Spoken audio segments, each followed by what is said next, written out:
দাঁতের কমন যে সমস্যাগুলো সেগুলো যদি একটু আমাদের সাথে শেয়ার করেন, যে সবচেয়ে বেশি কি সমস্যা নিয়ে এখন আসছে আপনার কাছে রোগীরা?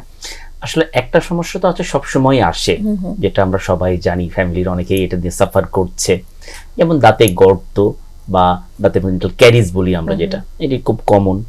মাড়ি দিয়ে রক্ত পড়া, মাড়ি ফুলে যাওয়া, এটা কমন। দাঁতে একটু শিরশির করছে ঠান্ডা পানি খেলে, আইসক্রিম খেলে, এগুলো নিয়ে আসতে পারে। মুখে বিভিন্ন ক্ষত, ব্যথা করছে বা করছে না, স্বল্প মেয়াদি দীর্ঘমেয়াদী নানা ধরনের ক্ষত মুখের মধ্যে হতে পারে, এই ক্ষত নিয়ে রোগীরাও আসে। দাঁত ভেঙে গেলে দেখা যায় অর্ধেক ভেঙে গেছে বা দেখতে খারাপ লাগছে, এই বিষয়টি।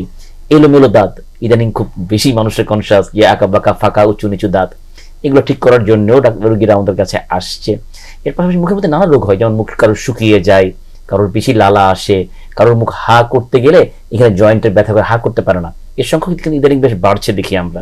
এখান থেকে শুরু করে একদম ওরাল ক্যান্সার পর্যন্ত রোগীরাও কিন্তু আমাদের এই ডেন্টাল চিকিৎসার মধ্যেই অন্তর্ভুক্ত।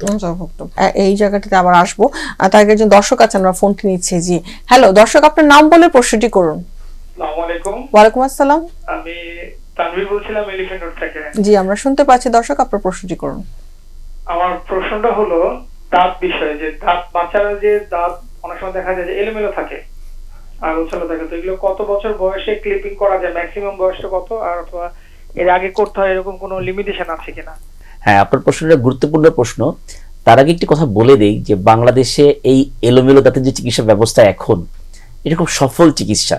যে কোনো বয়সেই কিন্তু যদি কেউ চায় তার দাঁতকে সুন্দর করতে, এটা চিকিৎসার আওতায় সুন্দর করা সম্ভব।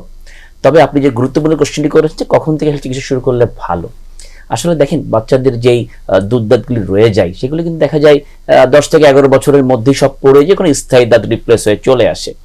তো স্থায়ী দাঁত আসার পরে এই চিকিৎসাটা করতে পারলে ভালো হয়, যত তাড়াতাড়ি সম্ভব। সেক্ষেত্রে আমরা বলে থাকি যে 12 থেকে 13 বছরের মধ্যেই ডাক্তারদের কাছে নিয়ে যাওয়া উচিত।